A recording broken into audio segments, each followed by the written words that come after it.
안녕하세요. 세상 속의 하나님 나라 말씀 김범수 목사입니다. 오늘은 모세한테 해주시는 어떤 모세를 통하여 우리가 이 땅에서 성공하는 어떤 비결을 한번 같이 말씀을 통해 나눠보고자 합니다. 그 성공의 비결 첫 번째 말씀입니다. 어제 저는 세상은 급변하게 변화가 되고 있다고 이야기했습니다. 그리고 그 급변한 변화 속에서 변하지 않는 것이 뭐라고 그랬어요? 말씀이라고 했습니다. 근데 이렇게 급변하는 세상 가운데 성공할 수 있을까? 이렇게 청년들이 그러한 두려움 속에 많이 살아가고 있습니다. 오늘날 청년들을 만나보면 가장 많이 하는 질문이 어떻게 하면 성공할 수 있을까라는 그런 질문들이에요. 이렇게 너무 세상이 빨리 변하기 때문에 정말 우리 같은 사람들 어떻게 성공할 수 있을까요? 저에게 많이 묻습니다. 사실 우리는 이 빠른 변화 속에서 성공하기가 그렇게 쉽지가 않습니다. 어떤 사람들은 그래서 유튜브를 열심히 하고요. 어떤 사람은 주식을 열심히 하고요. 어떤 사람은 부동산을 통하여 성공하려고 부동산을 열심히 사들이고 있어요. 어떤 사람은 또 어떤 집단은 땅 투기도 하죠. 나름대로 성공을 하고 싶어서 여러 가지 방법으로 세상 속에 살아가고 있습니다. 근데 성공의 주제로 그러기 때문에 어떤 강의를 하게 되면 사람들이 엄청나게 몰려와요. 저도 이런 거 세하나 이거 말고 성공을 하는 비결 이런 걸로 강의한다면 제법 이거보단 더 많은 사람들이 올 것 같습니다. 아닌가? 나름대로 그럴 것 같아요. 웬만큼 강의를 한다면 성공의 비결을 한다면 성공의 비결을 찾는 그런 사람들이 많기 때문에 그 많은 사람들이 몰려와요. 그리고 강의비가 수백만 원 해도 그래서 그 성공의 비결을 들으려고 사람들이 찾아옵니다. 사랑하는 새하나 백성 여러분, 오늘 저는 모세의 성공 비결 앞전에 먼저 세상에 성공하는 방법, 이것을 통하여 여러분들에게 특별히 말씀을 전하고자 합니다. 세상에 성공하는 비결, 이것은 어떤 돈으로 환산한다면 저도 수백만 원 받아야 되는데 오늘은 공짜로 여러분들 새하나 백성들에 위해서 특별히 서비스로 해드리겠습니다. 자, 가장 중요한 거, 성공할 수 있는, 세상에서 성공하기에 가장 중요한 방법이 뭘까요? 세상에 성공하기 위해서는요, 성공하는 사람들의 분석을 해보면 분명히 한 가지 중요한 것이 있어요. 그게 뭐예요? 무엇이든 인생에 목표를 정확히 세우라는 겁니다. 어떤 사업계획이든지 분명한 목표가 있어야 됩니다. 목표가 없는 그 사업계획서는 정말 단기적으로는 어떤 성공 케이스를 만들 수 있어도 장기적으로 성공하고 발전하고 유지하는 것은 이 목표가 정확하지 않으면 불가능해집니다. 마찬가지로 여러분 인생에도 목표가 있어야 됩니다. 목표가 없는 사람은 어떤 안고 없는 찡반처럼 내가 어디로 갈지를 모르고 여러 가지를 하는 거예요. 그래서 어떤 사람은 이거 하다 망하고 저거 하다 망하고 이거 하다 그만두고 요거 하다 이렇게 빨리빨리 정리를 하는 사람들이 있어요. 세하나 얼만큼 할까 사람들이 옆에서 막 그래요. 얼만큼 할까 한 2달 하다 3달 하다 끝나지. 저는 목표를 세웠어요. 세상 속에 하나님 말씀이 막 널리 퍼져가는 그 목표가 저한테는 있습니다. 근데 전 끝까지 할 거예요. 그래서 어떤 식으로도 목표가 세우지 않으면 그 성공은 이루어지지가 못한다는 겁니다. 자, 그럼 믿음에는 그런 목표가 있을까? 여러분, 우리 기독교인들도 믿음의 목표가 있습니다. 믿음의 목표가 뭐예요? 바로 예수 그리스도입니다. 우리의 인생의 목표, 믿음의 목표는 예수 그리스도를 닮아가는 것이 가장 큰 목표일 겁니다. 그리고 우리가 그 목표를 딱 세우면 여러분이 뒤돌아보지 말고 그 목표를 향해 믿음의 생활은 전진해 가야 돼요. 왜 가끔 가다 죄가 나를 붙잡을 수도 있어요. 그 거짓된 것이 나를 붙잡을 수 있어도 우리는 뒤돌아보지 말고 그냥 믿음의 경주를 해나가야 됩니다. 인생도 신앙도 내 목표를 이 목표를 잃어버리면 절대 성공하지 못해요. 인생이든지 믿음 생활은 똑같아요. 목표를 정하면 뒤돌아보지 말고 믿음의 경주를 끊임없이 성실하게 잘 해나가야만 그 사람이 나중에는 궁극적으로 성공할 수 있습니다.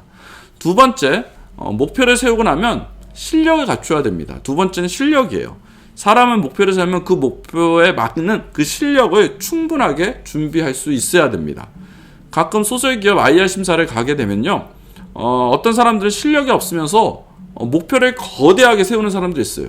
그 사람들의 목표를 들으면 나라 민족을 구할 것처럼 목표를 세웁니다. 근데 그 사람들의 목표를 보고 사업계획서를 보면 그 내용에는 그만한 실력이 보여지지 않는 거예요. 그래서 심사기간에 제가 그 내용을 구체적으로 질문하면 거기에 대한 대답을 확실하지 못합니다. 근데 목표는 나라 민족, 세계 인류 평화예요. 그렇게 되면 어떻게 돼요? 실력이 받쳐주지 않으면 탈락시킨다는 거죠. 목표를 세우면 반드시 그 목표에 필요한 실력을 갖추고 있어야 됩니다. 지난주에 제가 몸담고 있는 재단에서 직원을 한 명 뽑았습니다. 최종 면접 심사에서 3명이 올라왔는데 그 중에 한 명이 제가 마음에 들었어요. 그 사람의 이력서를 봤을 때 그 사람은 분명한 자기의 목표가 정해져 있어요. 그 사람은 군에서 군 장교로 있으면서 우연하게 소설기업에 어떤 마음을 담고 나는 이제 군에 제대하면 소설기업에 가가지고 이러한 일을 해야겠다라고 목표를 세웠습니다. 그럼 보통 사람들은 목표를 세우면 좀 헤맬 텐데 이 친구는 군에서 열심히 목표를 세우고 그 목표를 위해서 딱 제대하자마자 1년 만에 그와 거기에 관련된 유사한 자격증을 다 딴 거예요. 그리고 1년 동안 그와 비슷한 어떤 직장에 가가지고 엄청나게 굴러가지고 프로젝트를 엄청나게 1년 동안 한 프로젝트가 제가 한 3년 동안 했던 프로젝트만큼의 프로젝트를 담당하고 있었어요. 비록 시간과 경력은 짧았지만 그의 이력서를 통하여 그 사람의 목표와 거기에 맞는 실력이 갖춰졌다는 걸 발견하고 저는 이 사람의 굉장히 마음에 갔습니다. 그래서 이 사람이 합격을 했어요. 반면에 탈락한 두 분은요 분명 소설 영역에 대해서 똑같이 목표를 세웠습니다. 그런데 지난 3, 4년 동안 이분은 그 목표를 달려가기 위해서 어떠한 준비도 했지 않은 거예요. 우리 재단은 직원들이 들어오면 역량 강화를 시켜줘요. 그래서 이제 그 역량 강화를 시키기 위해서 많은 자격증을 딸 수 있게끔 기회를 주는데 앞에 합격한 사람은 그 모든 자격증을 자기가 스스로 미리 딴 거예요. 우리는 역량 강화 시키기 위해서 이게 필요하다라고 생각하면서 밀어주는 거를 미리 한 거고요. 뒤에 이제 두 분들은 아무것도 그에 대해서 준비한 게 없었어요. 실력이 받쳐주지 않은 겁니다. 그래서 우리 서총장이 그 두 분들한테 질문을 한 거예요. 당신은 당신의 목표를 이루기 위해서 어떠한 노력을 했습니까? 라고 했을 때 그 두 분들은 대답을 잘 하지 못했습니다. 그래서 이분들이 떨어졌는데 아마 이분들은 자신들이 왜 떨어졌는지도 지금도 잘 모르실 겁니다. 그런데 중요한 것은 믿음의 생활도 마찬가지라는 거예요. 예수님을 닮아가고자 싶은 것을 우리가 믿음의 목표를 딱 정했다면 거기에 맞는 실력을 우리가 갖추어 가야 된다는 겁니다. 그래서 신앙생활의 연륜이 오래되면 될수록 우리가 실력도 점점 더 깊어지고 싸져서 그 사람 보면은 믿음의 어떤 향기, 그리스도의 향기가 묻어나야 된다는 거죠. 저의 직업 중에 또 하나의 직업이 있었어요. 뭐죠? 셰프였습니다. 사람들은 제가 일본 라면집 셰프를 오래 했기 때문에 전공 1번 라면이라고 1번식이라고 생각하는데 아니에요. 저는 한식하고 양식이에요. 나름대로 한식도 굉장히 잘하고 있습니다. 그 중에 제가 대표적으로 잘하는 한식이 있다면 김치찌개일 거예요. 여러분 김치찌개 맛있게 끓이는 방법 혹시 알려드릴까요? 제가 잘 끓이는데 김치찌개 잘 끓이는 방법은 그냥 오래 끓이는 거예요. 왜 있잖아요. 김치찌개를 오늘 먹고 그 다음날 냉장고에 넣었다 다시 끓여 먹으면 더 맛있어요. 그리고 저녁에 먹으면 더 맛있어요. 왜냐하면 끓이면 끓일수록 그 안에 깊은 맛이 묻어나오기 때문에 그렇습니다. 여러분 믿음의 생활도 이와 같이 돼야 돼요. 오래되면 오래돼서 김씨가 향이 나고 더 맛있어지는 것처럼 우리 신앙생활에도 오래되면 실력도 좋아지고 향기도 더 좋아지고 맛도 더 좋아져야 돼요. 그런데 오래됐는데 냄새가 이상한 사람들이 있어요. 오래됐는데 그리스도의 향기가 안 나는 사람들이 있어요. 맛이 안 나는 사람이 있어요. 그건 김치가 잘못된 거예요. 그 안에 어떤 배합이 잘못된 거예요. 여러분 김치를 담글 땐 그 안에 속을 여러 가지를 넣고 잘 조화롭게 배합을 해야 됩니다. 그 안에 젓갈도 넣어야 되고 뭐 새우젓도 넣어야 되고 뭐 여러 가지 고춧가루 넣어야 되고 다 넣어서 이렇게 잘 배합을 해서 잘 만들어야 되는데 그러한 밑바탕이 준비가 되어 있지 않으면 김치는 버려지는 것이고 그렇게 준비가 안 된 김치는 오래돼서 끓여봤자 맛이 안 나게 돼 있습니다. 여러분 이 김치가 맛이 나듯이 믿음의 생활에도 그 모든 것이 기초가 잘 되게 하는 곳이 어디예요? 교회 공동체예요. 교회 안에서 말씀을 보고요. 적용하고 매일 기도하고 그 안에서 공동체 안에서 서로 잘 나누고 그리고 우리처럼 예가일 어떤 큐티를 통하여 매일 묵상을 이렇게 잘하가 나가고 그래서 실력이 잘 갖춰지면 그것이 오래되면 진짜 맛이 나는 거예요. 그리스도의 향기가 날 수 있다는 거죠. 정말 만나는 믿음의 실력을 갖추는 저와 여러분 되게 주의 이름으로 축복합니다. 마지막 세 번째는 열정입니다. 목표와 실력도 좋습니다. 그런데 열정이 없다면 이 또한 성공하기는 어렵습니다. 성공하는 사람은 모든 면에선 다 열정이 있습니다.